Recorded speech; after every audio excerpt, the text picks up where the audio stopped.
Kipengele cha mjadala wa siku, swali la leo linauliza kwamba je, Simba na Yanga wanapigana vita ya usajili au wanakimbizana na shinikizo la mashabiki? We kwa upande wako kama mwanasoka, hilo unalionaje? Yani limekaje kwa upande wako? Ni kweli kwamba wanapigana vita au ni kulingana na shinikizo, yale mashinikizo walionayo hawa mashabiki kwenye usajili? Kwa sababu nini hawa mashabiki wenyewe kuna wachezaji wao wanaowataka. Na ukija kuangalia uongozi au kocha na mwenyewe kuna aina fulani ya wachezaji ambao anawataka. Kwa hiyo kwa upande wako wewe unasemaje? Dirisha la usajili limewaka. Nani anajenga kikosi cha ubingwa, Yanga, Simba au Azam? Ambapo sawa itachukua muda, lakini mwishoni tutakuja kujua bwana ni nani ambaye kwa msimu huu alikuwa anajenga kikosi cha ubingwa. Timu bado zinaendelea kufanya usajili. Baada ya kumalizika kwa msimu wa Yanga kutoa ubingwa wa ligi kuu ya Tanzania bara, macho ya mashabiki wengi yamehamia kwenye dirisha la usajili. Yanga, Simba na Azam zimeanza harakati za kuboresha vikosi vyao kuelekea katika msimu mpya. Tukianza na klabu ya Yanga, je, wanataka kuongeza ubora au kulinda taji? Yanga wanataka kuboresha, kuongeza ubora kwenye klabu yao au wanataka kulinda taji? Kwa baadhi ya maswali ambayo unaweza kujiuliza ni pamoja na kwamba Yanga imetoka kwenye msimu mkubwa baada ya kutoa taji. Lakini je, kikosi kinahitaji damu mpya? Kinahitaji damu mpya au wachezaji wapya ili kuendelea kuboresha kikosi, au wenyewe wanaendelea tu kulinda taji lao ambalo tayari wamelipata? Na wanapaswa kusajili washambuliaji zaidi au kuimarisha eneo la kiungo na ulinzi? Ni eneo gani ambalo kwa klabu ya Yanga linaonekana halina nguvu, limefifia, linahitaji nguvu, linahitaji maboresho, au pengine linahitaji kubadilishwa zaidi? Na tetesi mbalimbali zimekuwa zikihusisha Yanga na wachezaji kadhaa sokoni vile vile. Na unadhani kwenye hizo tetesi ambazo umezisikia, unadhani ni wachezaji gani ambao wanafaa kuingia hapo kwenye klabu ya Yanga kulingana na wewe unavyoona kwamba Yanga ikimpata mchezaji fulani, basi kile kikosi kinaimarika, kile kikosi kitachukua tena ubingwa msimu ujao? Swali kwako wewe shabiki wa mpira, na zaidi wewe ambaye ni shabiki wa klabu ya Yanga. Yanga ikifanya usajili mdogo msimu huu inaweza kutetea ubingwa? Ikifanya usajili mdogo inaweza kutetea ubingwa? Tukigeukia klabu ya Simba, pressure ya kurudi kwenye ubingwa imeongeza nguvu ya usajili. Manake tunaona Simba imeamua kubomoa kabisa, na imevunja kabisa uongozi wote kabisa. Inataka kuunda, inaleta mabadiliko kabisa katika uendeshaji. Hiyo inaweza ikaleta mabadiliko, lakini pia tukiangalia katika usajili tunaona kila itwapo leo wanaendelea kufanya usajili wa wachezaji mbalimbali. Inavunja kabisa ile timu ya wachezaji wanasajiliwa, yani ni kama timu inajengwa upya kabisa. Uongozi na wenyewe hivyo hivyo. Kazi kweli kweli. Kwa hiyo Simba imemaliza msimu nyuma ya Yanga katika mbio za ubingwa. Hivyo pressure kubwa ipo kwenye kujenga kikosi kitakachorudisha taji Msimbazi. Kwa hiyo Simba sasa usajili wanaofanya wenyewe wanataka warudishe taji. Wamesema, kuna gazeti nimesoma asubuhi wanasema kwamba wao wana uhakika kwamba msimu huu wa mwaka 2026-2027 taji linalokuja ni la kwao. Yani wanawahakikishia hivyo mashabiki wa timu hiyo ya Simba. Hoja za kuangalia kwenye hii klabu ya Simba katika huu msimu ambao bado wanaendelea kufanya maboresho ya kikosi. Simba inahitaji mastaa wakubwa au wachezaji wenye njaa ya mafanikio? Kuna tofauti hapa ya mastaa wakubwa na wachezaji wenye njaa ya mafanikio. Mastaa wakubwa yani tayari ana jina. Jina lipo. Mafanikio yake kashayapata. Alafu huyu mwenye njaa ya mafanikio, yeye amekuja sasa anataka aifanye klabu ijivunie yeye. Yani kwamba klabu ione kwamba sisi hatukukosea kumsajili huyu. Anaonesha ubora wake mwanzo hadi mwisho, kwamba mimi nataka nifanikiwe, lakini sitaki kufanikiwa peke yangu. Nataka nifanikiwe nikiwa ndani ya klabu ya Simba. Nataka Simba ikitajwa kwenye mafanikio, basi jina langu litajwe hapo. Simba inahitaji nini kati ya wawili, mastaa wakubwa au wachezaji wenye njaa ya mafanikio? Na hoja nyingine ya kujiuliza ni kwamba tatizo la Simba lilikuwa ubora wa wachezaji au mfumo wa timu? Hili nalo ni swali la kujiuliza. Ni wachezaji au ni mfumo wa timu? Manake tukiangalia sasa hivi kama hivyo, usajili wanafanya wachezaji, yani wachezaji wanaosajiliwa sasa hivi ni wengi. Wachezaji watakaosalia sijui ni wangapi.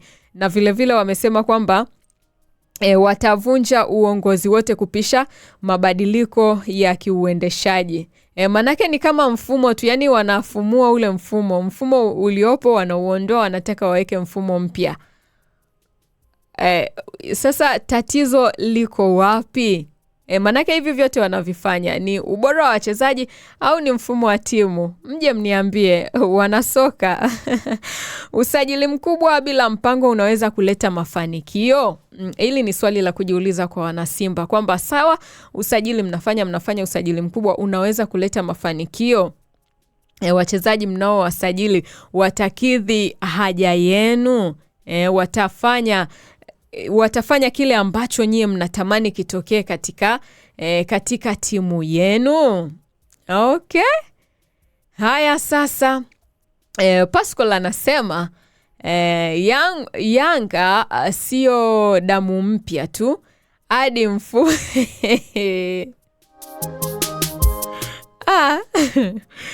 Okay. Pascal anasema Yanga jamani. Okay. Anasema Yanga sio damu mpya tu, hadi mifupa inafaa iwe mipya. Hivyo kikosi kinafaa kifunguliwe kabisa na kuleta wachezaji wa kimataifa wa daraja A. Wa daraja A hadi 7. Okay. Asante Pasco kwa ujumbe wako. Ujumbe mwingine, Pasco anaendelea kusema kwamba maeneo ambayo jamani, mbona napata shida kusoma hapa? Anasema maeneo ambayo ya wachezaji kama ilivyo eneo la goalkeeper na namba 10, sehemu zingine zote wanafaa kuwajibika. Sehemu nyingine zote wanafaa kusajiliwa watu wengine wapya kweli. Okay, Pasco anasema maeneo ambayo yaachwe kama yalivyo ni eneo la goalkeeper na namba 10. Pasco anasema goalkeeper na namba 10 waachwe, huko kwingine mabadiliko yafanyike kweli. Asante Pasco. Anamalizia kusema hapo kwa Simba wao watajenga timu hadi mwaka 2030. Watusamehe kidogo, tuko na kazi na hayo makombe yote msimu ujao. Simba wanasema mtafanya usajili hadi mwaka 2030. Haya. Wao wanasema hayo makombe wana kazi nayo msimu ujao. Haya, asante sana Pascal kwa ujumbe wako. Asante kwa maoni yako. Wahusika, maoni hayo ni maoni hayo ya mashabiki zenu, mashabiki wa mpira. Kwa hiyo hayo mnatakiwa kuyafanyia kazi. Okay, tukigeukia katika timu ya Azam, Azam FC, je, wakati wao wa kuvunja utawala wa wakubwa umefika au bado haujafika? Azam imekuwa ikijenga kikosi chenye ushindani na mara kwa mara imekuwa ikihusishwa na wachezaji mbalimbali kwenye soko la usajili. Hoja za kuangalia kwa wale wapenzi na mashabiki wa timu ya Azam. Je, Azam inahitaji uzoefu zaidi wa wachezaji wa kimataifa? Azam inahitaji uwezo zaidi wa wachezaji wa kimataifa? Na vile swali lingine la kujiuliza hapa ni kwamba Azam inaweza kuvunja utawala wa Simba na Yanga? Azam hapo msimu ujao, Azam inakaa pale juu kileleni, yenyewe ndio inachukua ubingwa. Uwezekano huo upo? Nguvu ya fedha pekee inaweza kuleta ubingwa? Nguvu ya fedha inaweza kuleta ubingwa? Hayo ni baadhi ya maswali ya kujiuliza, na wewe niambie mwanasoka, unaamini nini katika hapo? Nguvu ya pesa inaweza kuleta ubingwa au Azam wanaweza wakavunja utawala wa Simba na Yanga, wao wakakaa kileleni, alafu namba 2 na namba 3 ikawa inapiganiwa na Simba na Yanga, au inahitaji uzoefu wa wachezaji wa kimataifa zaidi? Kwa kwao unaona kati ya hivyo vyote vifanyiwe kazi, au ni kipi ambacho kinaonekana ni muhimu kuliko kingine ili kuweza kuwafanya na wenyewe wakae pale juu kileleni msimu ujao waweze kuchukua ubingwa?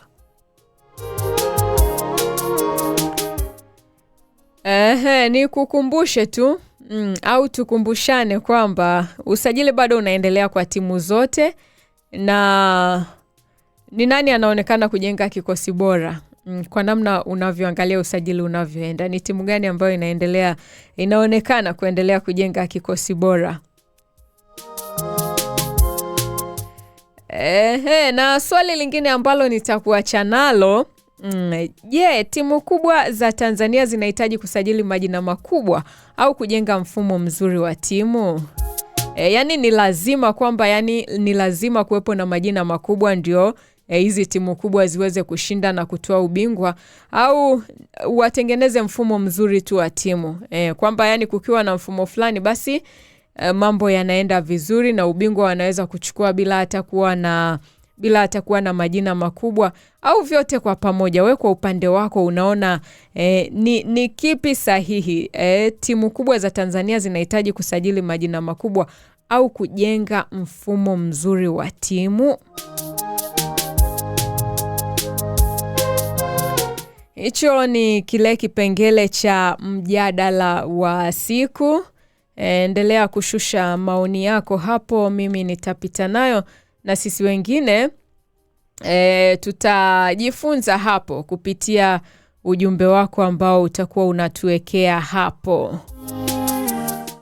Sawa, tugeukie sasa katika fahamu mchezaji, ambapo tunamwangazia huyu mchezaji ambaye ametangaza kustaafu kuichezea timu ya Taifa Stars, anayekwenda kwa jina la Mbwana Samata.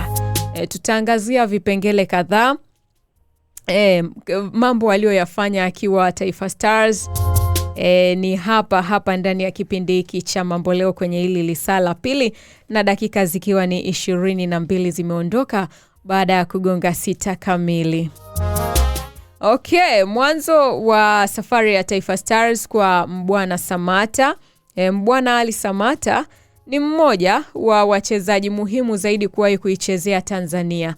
Alianza kuitumikia Taifa Stars mwaka 2011 akiwa bado anajijenga kisoka. Alianza kuonekana kama mshambuliaji mwenye uwezo wa kufunga, kasi, nguvu na akili ya kutumia nafasi. Katika miaka yake ya mwanzo ndani ya Taifa Stars, Samata alichukua nafasi ya kuwa tegemeo la safu ya ushambuliaji baada ya kizazi cha washambuliaji waliomtangulia kuondoka kileleni.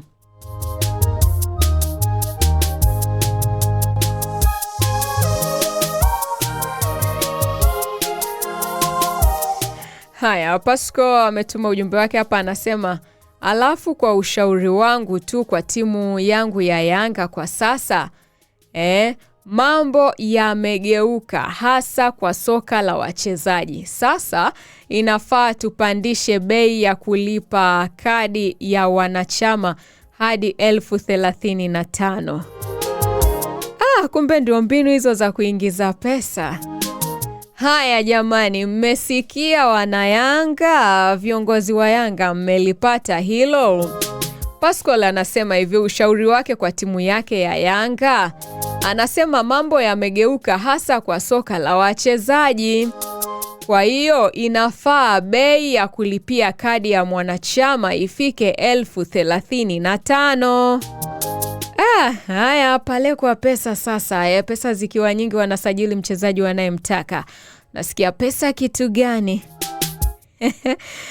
Okay, tukiangalia takwimu za Samata akiwa pale Taifa Stars, wakati anaichezea Taifa Stars, mechi na mabao, tukiangalia katika kipengele hicho, mechi za kimataifa ni zaidi ya mechi 86 alizocheza. Mabao ya Taifa Stars aliyofunga Mbwana Samata ni zaidi ya 21. Baadhi ya takwimu pia huonesha hadi mabao 22 kulingana na hesabu za mechi rasmi. Mbwana Samata amefunga katika mashindano mbalimbali, kufuzu AFCON, mechi za kirafiki na mashindano ya CAF. Tukigeukia katika kipengele cha asisti, Samata ni mshambuliaji anayejulikana zaidi kwa kutengeneza mabao kama kiungo, lakini mara nyingi amekuwa akisaidia timu kupitia kuvuta mabeki na kufungua nafasi kwa wenzake. Vile vile ameisaidia timu ya Taifa Stars kushikilia mipira ya mbele wakati wanapokuwa uwanjani. Na kwenye hicho kipengele cha asisti, amesaidia kutengeneza nafasi za kufunga kwa washambuliaji wenzake. Kwamba anaona fulani yupo karibu na goli, nikimpasia mpira, akimaliza pale, mambo yanakuwa ni barabara kabisa. Kwa takwimu kamili za asisti za Taifa Stars hazijawekwa wazi kwa urahisi kwenye hifadhi data nyingi.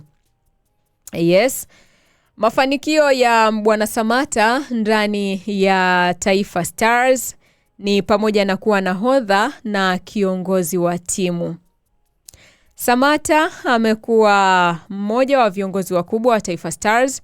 Amebeba jukumu la kuongoza kizazi kipya cha wachezaji na kuwa mfano wa nidhamu kwa wachezaji vijana.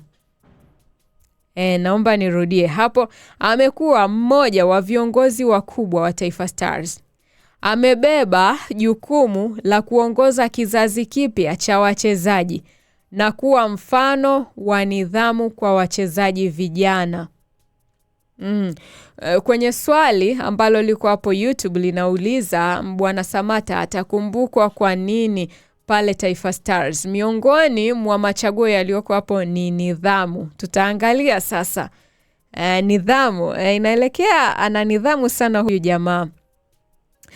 Tukiangalia mafanikio mengine aliyoyapata ndani ya Taifa Stars ni kufikisha Tanzania kwenye AFCON. Haya sio mafanikio yake peke yake, bali ni mafanikio kwa taifa, ni mafanikio kwa timu, na watu wengine wamepata kufanikiwa kupitia yeye. Moja ya kumbukumbu kubwa ni mchango wake kwenye safari ya Tanzania kufuzu michuano mikubwa ya Afrika baada ya miaka mingi ya kusubiri. Ameiwakilisha Tanzania kimataifa, ni mafanikio mengine. Amefungua milango kwa wachezaji wengine wa Tanzania kuamini kuwa wanaweza kucheza ngazi kubwa. Ngazi ambazo wanaweza kucheza ngazi ambazo wanaweza kucheza ni pamoja na UEFA Champions League, ligi kuu za Ulaya, pamoja na vilabu vikubwa nje ya Afrika. Yes, ameiwakilisha vyema kabisa. Na Watanzania wanaweza wakacheza huko, na mfano tumeuona kwake kwake yeye ambaye ameweza kucheza huko vilabu vikubwa nje ya Afrika. Tukigeukia hapa katika kipengele cha juhudi zake ndani ya Taifa Stars, ni pamoja na uongozi. Samata amekuwa mchezaji wa kuhamasisha wenzake. Amekuwa mtu wa kubeba pressure wakati timu inapohitaji bao. Na mshauri wa wachezaji vijana. Hapa kwenye kubeba pressure bwana, yani unajua kuna nafasi fulani hivi ukiwa nayo au hadhi fulani ukiwa nayo, halafu macho yote yanakuwa yanakuangalia wewe, yani azifu, yani wanakutoa kwenye, ni kama wanakuwa wanakutoa kwenye ule ubinadamu, sasa wanakuchukulia kama vile wewe umekamilika sasa. Kwa Samata kwa kuwa anacheza huko nje, basi tunakuwa tunamwangalia, Samata yupo, tutashinda bwana. Basi msiposhinda yani mnasema hadi fulani alikuwepo, mbona hatujashinda? Lakini tunasahau kwamba lolote linaweza kutokea. Kwa hiyo amekuwa ni mtu wa kubeba pressure wakati timu inapohitaji bao. Maisha. Juhudi nyingine alizozifanya akiwa ndani ya Taifa Stars ni pamoja na kufanya kazi kwa timu.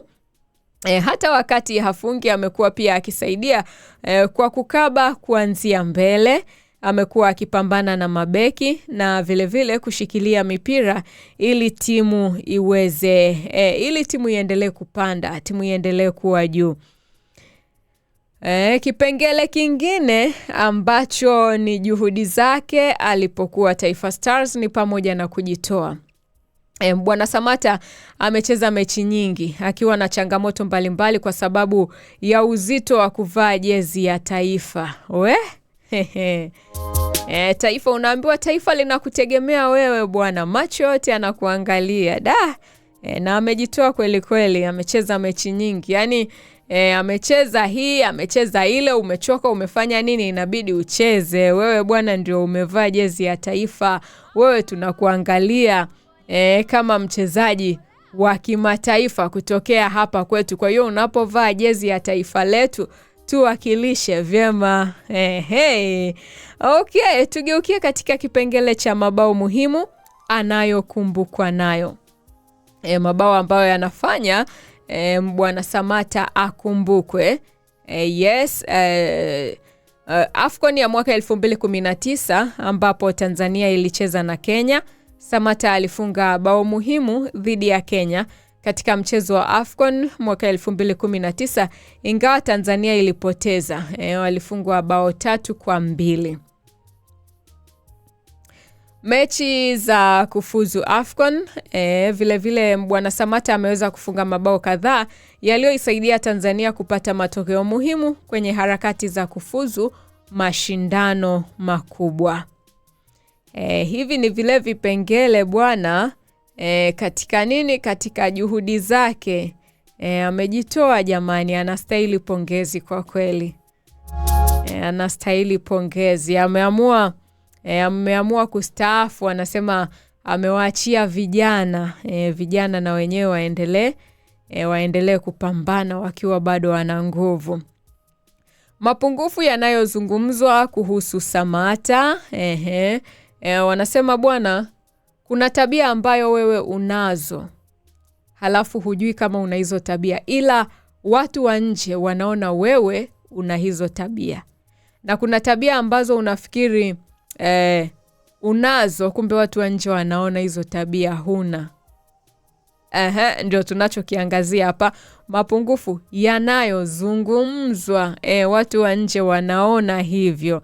Lakini sio kwamba kila kinachozungumzwa kwamba kinakuwa na ukweli. Kuna vingine inakuwa tu ni mtazamo wa mtu, au mtu anazungumza kutokana na experience yake, experience ya maisha aliyopitia. Ndio maana wakati mwingine wanasema kwamba ukitaka ushauri upate ushauri mzuri, usiombe ushauri kwa mtu ambaye anakufahamu.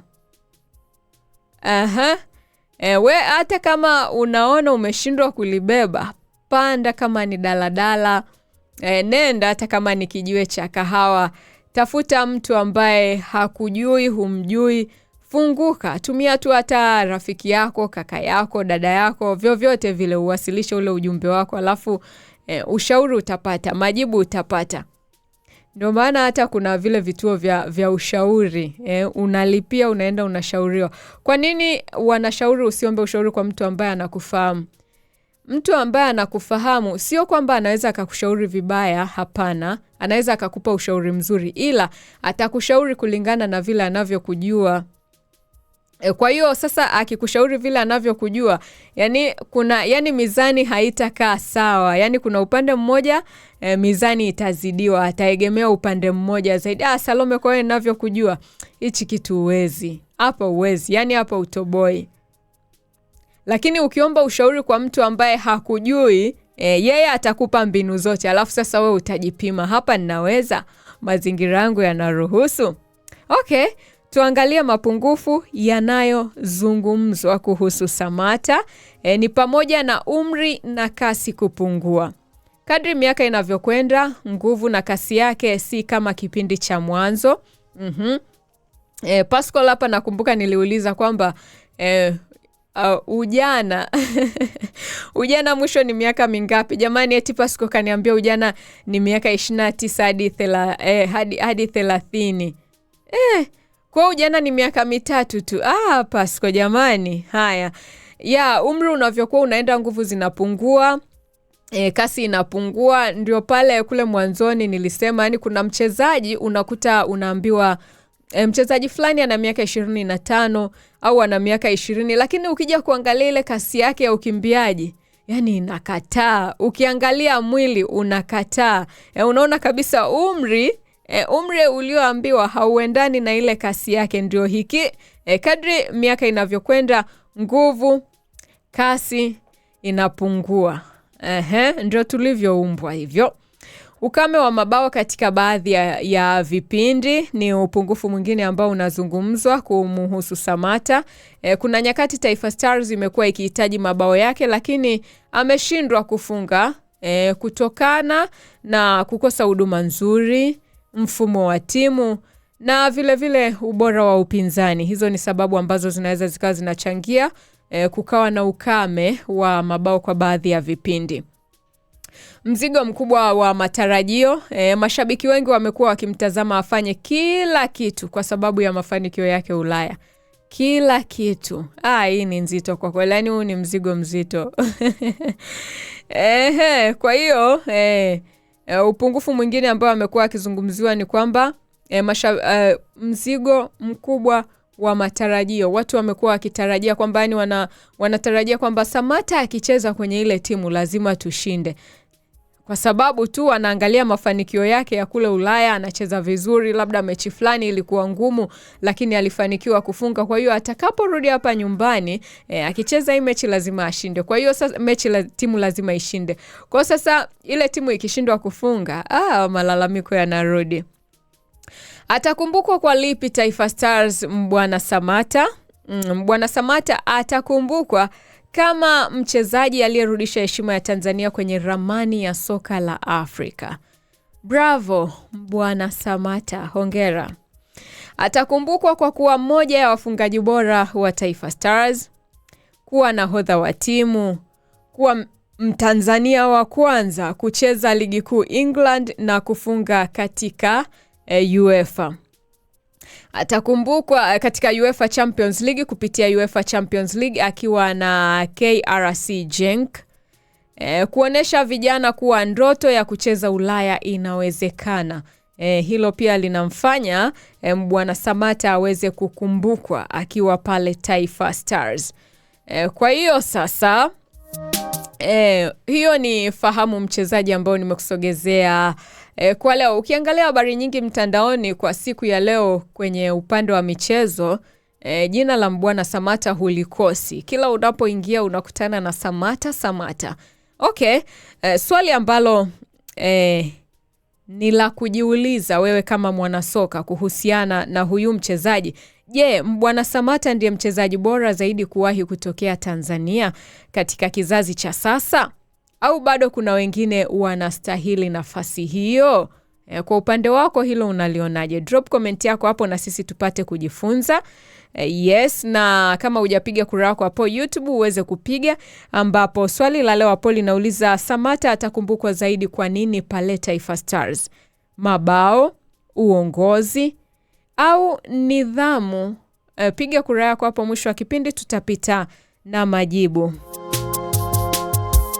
Yes, hiyo ni kile kipengele cha fahamu mchezaji, ambapo kwa siku ya leo nimekusogezea maisha ya Mbwana Samatta katika timu ya taifa ya Tanzania, Taifa Stars, ambapo ametangaza rasmi kustaafu kuichezea timu hiyo ya taifa.